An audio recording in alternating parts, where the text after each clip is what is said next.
Hi friends, Andrea here with a new video for Hip Kit Club. I am working on a mood board inspired layout today using the October 2021 Hip Kits, and from that picture that you saw, I'm taking the pumpkin as inspiration, and I'm also was inspired by the paint chip picture that is on the left side.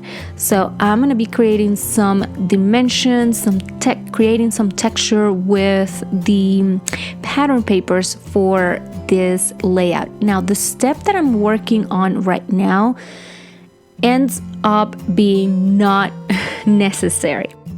I'm gonna be covering half of the pattern paper with the trees with these pieces. So I'm cutting a 1.5 by 4.25 inch strips of pattern paper, and I'm gonna be folding them in half and then placing them one on top of the other and right next to each other.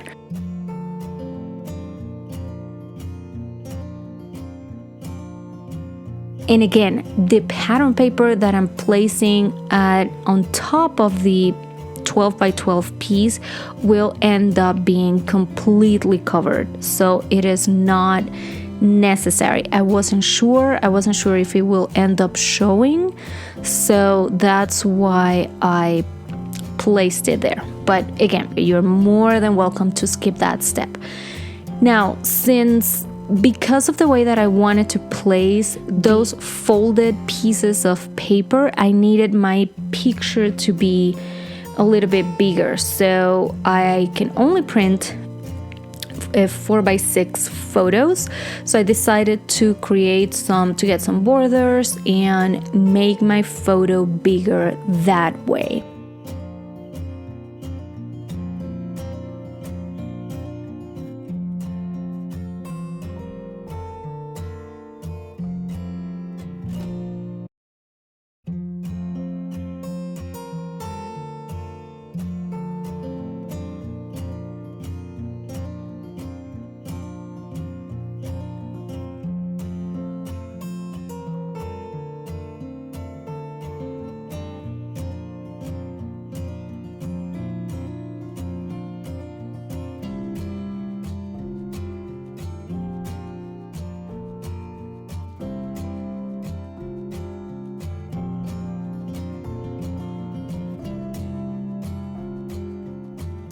Okay, and now it's just a matter, before I start looking for other pieces of paper, for other pattern papers, I'm deciding, or I'm trying to figure out if this is enough, if the picture is big enough already, and how many.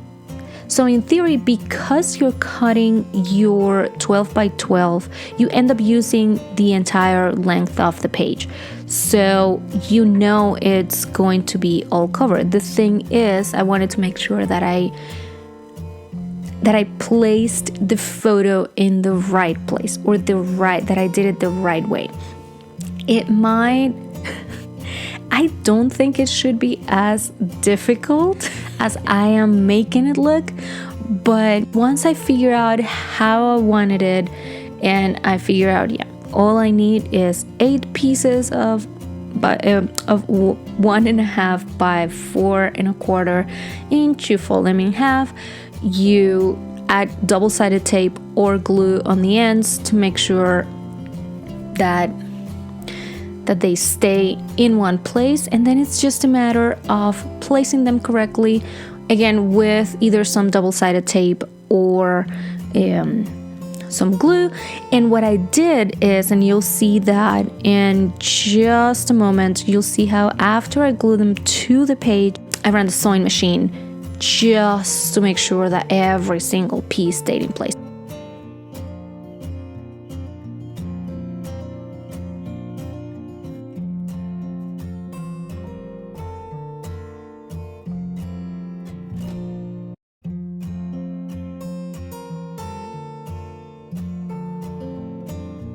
So now I'm placing them in kind of like rainbow order with all of the colors that I had.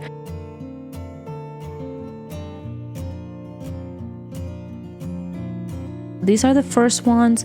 I'm only using 4 of this, placing 2 on one side and 2 on the other side. And for these first ones, I wasn't sure. I didn't even think of running the page through the sewing machine. So that's why you see adding super sticky double-sided tape, making sure that everything was going to stay in place. Absolutely, again, not necessary.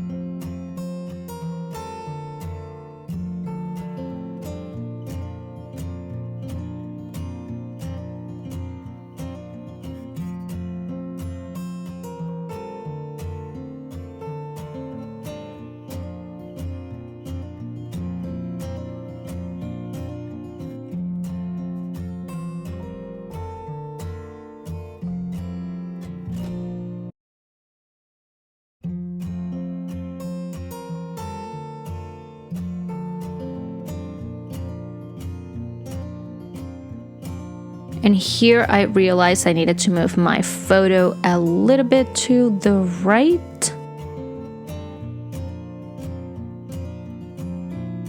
And now it is completely centered, and it's just a matter to repeat the exact same process as many times as you need until you get to the bottom. You see here regular double-sided tape.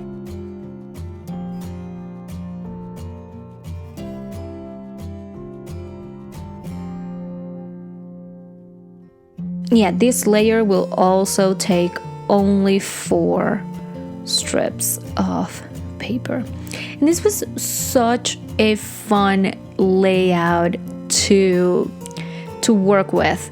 Another thing that you can do if you want to add even more texture and more dimension is run every single strip that you're going to use through the sewing machine and get some machine stitching details on the border of each one of the pieces.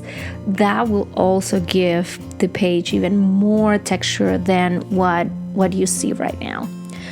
But I am so happy with the way this turned out, and it reminded me of how, not how easy, but how fun it is having a starting point like the mood board. I would have never thought of cutting and placing my pattern papers in this way on a layout. And trust me, it's definitely not gonna be the last time.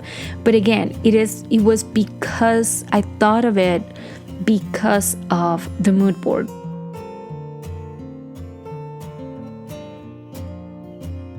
So now I am working, you can see the title up there and some tone-on-tone embellishments that I am gonna end up adding. I'm gonna add my journaling at the very bottom on that pink piece of pattern paper. And again, this is not a page that you will have to add lots of embellishments, just because the pattern paper is already doing a lot for you. And depending on what patterns you end up playing with, you might end up with lots of decorations already.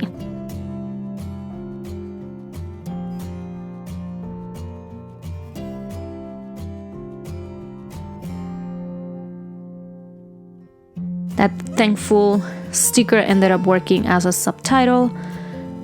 Then some chipboard stickers. There I played also with the puffy stickers. These are some die cuts. And the last element that I'm going to end up adding to this layout is this wood veneer leaf.